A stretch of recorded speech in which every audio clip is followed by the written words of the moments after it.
Bonjour à toutes et à tous et bienvenue sur ma chaîne. Voici la guidance coup de pouce. Donc une guidance qui part du 15 novembre et qui finit le 30 novembre.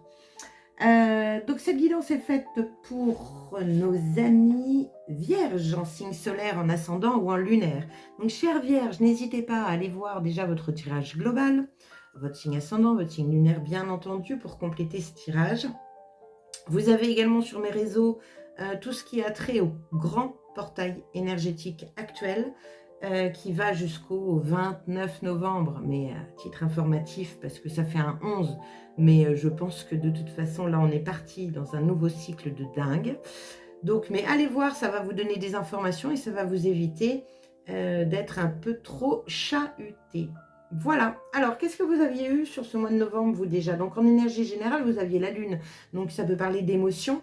Évidemment, émotion, intuition, créativité. Donc, soit vous avez une créativité waouh, soit vous êtes un peu en berne au niveau des émotions. Il y en a pas mal en ce moment. Je sais que par rapport à mon activité, certaines personnes, c'est compliqué émotionnellement parlant. En défi, vous aviez le 5 de denier. Donc, le 5 de denier, on est quand même sur un petit côté perte, manque, seul, etc., etc. C'était votre défi de sortir de cette énergie. Voilà, peut-être peur de manquer. C'est un peu le côté victime, le 5 de denier. Hein, donc, on m'entend pas, on me voit pas, je suis tout seul, j'y arriverai pas, je vais manquer d'argent, je vais manquer... Voilà, on est vraiment dans ces énergies-là. Bien, mais maintenant, on va voir où vous en êtes avec à partir de ce 15 novembre. Donc ici, c'est justement où vous en êtes. Ici, c'est qu'est-ce que vous avez encore à mettre en place, l'action. Ici, c'est le conseil de l'univers. Tout est recouvert pour pouvoir avoir des informations complémentaires. Et ici, nous avons quelques messages des oracles. Allez, c'est parti les vierges, on y va. Donc, dans quel état vous êtes, j'ai envie de dire, à partir du 15 novembre? Ah, cavalier de coupe, bien. Donc, cavalier de coupe, nous sommes sur une énergie d'action. En tout cas, s'il y a un conseil avec ce cavalier de coupe, c'est fais ce qui te plaît. On est dans une énergie émotionnelle. N'oubliez pas que vous aviez la lune. Le cavalier de coupe, il réfléchit pas toujours beaucoup. Ça me plaît, je fais. Donc attention quand même à canaliser ces émotions. On n'est pas sur la reine et le roi, mais en tout cas, il faut mettre des actions en place qui résonnent avec votre cœur. Bien. Quelle est l'information complémentaire? Nous avons encore de la coupe. Le 7 de coupe. Le 7 de coupe, c'est un peu... alors sur cette carte, c'est rigolo. Le 7 de coupe, c'est réfléchir à ce que vous avez envie de décrocher. Réfléchir... vous voyez, sur cette carte, c'est intéressant parce qu'elle n'a pas les pieds au sol. Donc, il peut y avoir un manque d'ancrage, surtout avec un cavalier de coupe, c'est possible. Il peut y avoir un manque d'ancrage, une notion un peu d'illusion. Vous savez, la recherche du Graal, du bonheur absolu, de la transformation parfaite. C'est possible. Donc, on se remet quand même les pieds au sol hein, et on réfléchit posément à... Bah, en fait, la question que j'ai envie de vous poser, chère Vierge, c'est après quoi vous courez? Après quoi vous courez? C'est un petit peu ça, c'est ce qui me vient.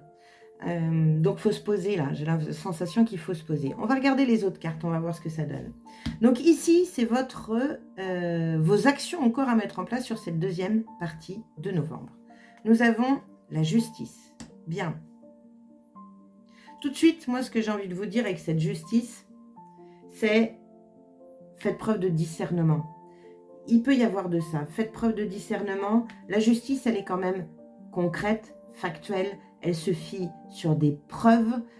Donc, il y a peut-être une recherche de vérité ici par rapport à vos émotions. Ou il peut simplement, en tout cas, c'est une action à mettre en place. Donc, il y a une notion de rééquilibrer la balance. C'est quoi l'information complémentaire? Eh ouais, on a l'impératrice. L'impératrice, elle est ancrée. L'impératrice, c'est Gaïa, c'est la terre. Donc, il y a une notion d'ancrage. Vous voyez, on en parle. Ici, elle n'a pas les pieds sur terre. Donc, l'action à mettre en place, c'est vous ancrer afin de vous stabiliser. Il n'y a rien qui déstabilise la justice. Elle est là, elle est posée, elle est équilibrée. Elle tranche, elle, je dirais, fait preuve de discernement, elle est très intuitive aussi. Mais il y a un côté factuel, rééquilibré, en fait, peut-être la balance entre la spiritualité et la réalité. Il peut y avoir peut-être un petit débordement. En tout cas, clairement, on vous dit de vous ancrer. Et c'est ce que je conseille à tous avec ce portail énergétique. Hein, parce que là, ça peut monter haut.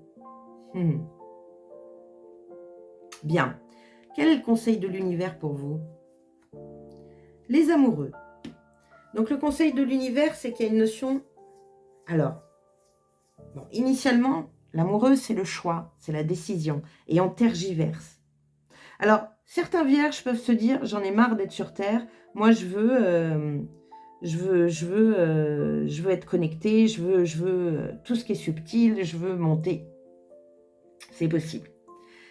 Le conseil de l'univers ici pour vous, chère vierge, pour moi, c'est reliez-vous. Il y a une notion de se réunir toutes les facettes de vous-même. Alors, on peut parler de yin, on peut parler de yang. Vous recevez beaucoup, mais il y a une notion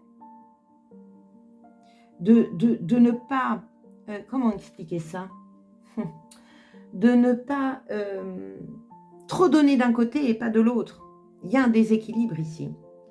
Trop être dans les énergies subtiles et plus assez dans les énergies matérielles. C'est possible. Mais là, on vous dit... il y a possibilité de vivre les deux en même temps. Vous voyez, ça me fait penser, certains vierges vont comprendre, 3e dimension, 5e dimension. On est tout à fait en capacité, et c'est ça qui est très compliqué, surtout en ce moment, c'est on ressent beaucoup de vibrations de la 5e dimension, dans la non-dualité, dans des émotions qui sont transformées, qui sont différentes de d'habitude, mais on vit toujours dans la 3e dimension avec cette terre-là, puisqu'on est incarné. Donc, il y a une notion ici de va-et-vient entre la 3D, la 5D, et ça peut nous déstabiliser. Mais là, le conseil de l'univers vous dit, non, tu peux faire corps avec les deux. Travaille bien ça, mais si tu le travailles, ancre-toi, parce que tu ne peux pas faire corps 3D, 5D en n'étant pas ancré. Quel est le message ici? Voilà. Le chariot. Donc le chariot, c'est la réussite, c'est le succès. Ça brille, ça rayonne. Et vous voyez, il y a encore cette énergie des 2 chevaux. Initialement, le chariot, il y a un cheval, c'est la tête, un cheval, c'est le cœur. Et il ne peut avancer que si la tête et le cœur fonctionnent dans le même sens. Donc il y a bien une notion de rééquilibrer les choses afin de pouvoir avancer, progresser et rayonner. Super programme, les vierges. Mais oui, vous pouvez être un petit peu déstabilisé. Bon, bah écoutez, vous savez ce qu'il faut faire, hein, vous ancrez, et c'est OK. Hein. Parce que c'est que des belles cartes. Hein. Il y a une notion de fusionner ici avec cette partie de vous qui a été délaissée, j'ai envie de vous dire. Délaissée par cette recherche du Graal. Ouais. Bien, on continue. Comment faire entrer de la magie dans votre vie quotidienne, chère Vierge? Nous avons, j'adore, le soleil. Célèbre ta beauté intérieure et extérieure. Vous voyez, là encore, intérieur et extérieur. Il y a vraiment pour moi une notion de fusionner intérieur-extérieur. Parce que rayonner de l'intérieur, c'est chouette. Rayonner sa lumière à l'extérieur, c'est chouette. Mais si, à côté de ça, vous trouvez que tout est moche à l'extérieur, ça ne va pas fonctionner non plus.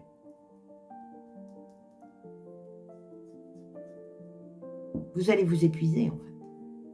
Parce que rien ne va vous nourrir correctement. Il y a vraiment de ça, hein, vous me direz. Hein. Allez, la tatou-thérapie, elle nous dit quoi? L'orgueil. De l'orgueil, il en faut, mais laisse-le à la place qui lui revient. Ni trop, ni pas assez. Fais en sorte qu'il n'empiète pas sur le reste de ta personne et surtout, n'oublie jamais d'où tu viens. Bon, ben là, c'est à vous de voir. Le soleil, dans le tarot, c'est une carte qui parle d'ego, d'orgueil. Il y a une notion de c'est moi qui brille, quoi. Donc, il peut y avoir cette énergie-là qui vous illusionne, peut-être. Peut-être qu'il y a une petite part d'ego à mettre en lumière sur cette deuxième quinzaine pour pouvoir vous réancrer correctement. Bien. Qu'est-ce que vous dit le voyageur sacré? Donc, vous avez de la chance. Vous avez aussi, comme les lions, je crois, 2 cartes. Alors, la première, nous avons... Ah, bah tiens, elle est déjà tombée, celle-ci. Le sentier étroit. Avancez de manière réfléchie. Évitez de prendre des décisions précipitées. Prenez le temps de réfléchir. Oui, attention avec le cavalier de coupe. Avancez prudemment. Si vous vous précipitez tête première, vous risquez de rencontrer des embûches. Restez très concentré, ne vous laissez pas distraire. Votre projet se concrétisera si vous avez avancé lentement. La relation progressera, mais ne soyez pas trop pressé. Laissez les choses évoluer à leur propre rythme. Dans tous les aspects de votre vie, agissez de manière réfléchie. Ancrez-vous, les amis. Ce que dit le voyageur sacré. Lorsque le sentier devient plus étroit, vous tirerez votre épingle du jeu si vous avancez lentement et prudemment. Le voyageur fait un pas à la fois de manière posée et prudente. Ne négligez aucun détail du sentier. Restez concentré sur les pas à faire. N'allez pas trop vite en besogne. Prenez le temps de respirer, de vous détendre. Vous réussirez là où d'autres ont échoué si vous prenez le temps d'examiner soigneusement toutes vos options et que vous avancez avec prudence. Bien. Deuxième message. Les portes du triomphe. Waouh, c'est beau. Un succès grandissant dans votre vie. Bon, bah doucement mais sûrement, hein, les amis. Hein. Les portes du triomphe n'attendent qu'à s'ouvrir toutes grandes pour vous. La réussite, à la fois intérieure et extérieure, est à votre portée. La prospérité est un état d'esprit. Acceptez le fait que vous pouvez atteindre tous les objectifs que vous désirez et vous connaîtrez des victoires encore plus éclatantes. Plus vous les ressentirez, et plus l'amour, la prospérité, la célébrité et la richesse entreront dans votre vie. Lorsque le voyageur sacré arrive dans un hameau, on pose une guirlande de fleurs sur ses épaules. Les villageois font la fête en son honneur. Les anciens du village connaissent les défis qu'il a dû surmonter et l'accueillent à bras ouverts. Si une situation vous fait tomber, relevez-vous, remettez de l'ordre dans vos vêtements et découvrez ce que vous avez appris. Tomber n'est pas un échec, seul le fait de ne pas se relever en est un. Reprenez la route et continuez de croire en vos moyens. Voilà en quoi consiste la véritable réussite. Reconnaissez vos accomplissements, ils sont plus nombreux que vous ne l'imaginez. La victoire, la chance et le triomphe sont à portée de main. Très bien. Donc il y a une ouverture ici. Il y a une ouverture. N'oubliez pas, les vierges, que votre défi, c'était de sortir de ce 5 de denier, de cette peur de manque. Le 5 de denier, c'est la peur de manquer matériellement parlant. C'est possible. Mais vous ne pouvez pas éviter le matériel. Je vous dis ça, parce que c'est exactement ça. Vous ne pouvez pas éviter le matériel. Vous êtes une âme incarnée qui a choisi de s'incarner sur cette terre pour vivre aussi l'expérience incarnée, matière. C'est important. Voilà, les amis vierges. Écoutez, j'espère que ça vous a plu. Merci d'avoir passé ce temps-là à mes côtés. N'hésitez pas à liker, à partager et puis à vous abonner à ma chaîne si ce n'est pas déjà fait. Et regardez sur les réseaux si ce n'est pas déjà fait. Voilà, je vous souhaite en tout cas une très très bonne deuxième quinzaine de novembre et je vous dis à très bientôt. Ciao!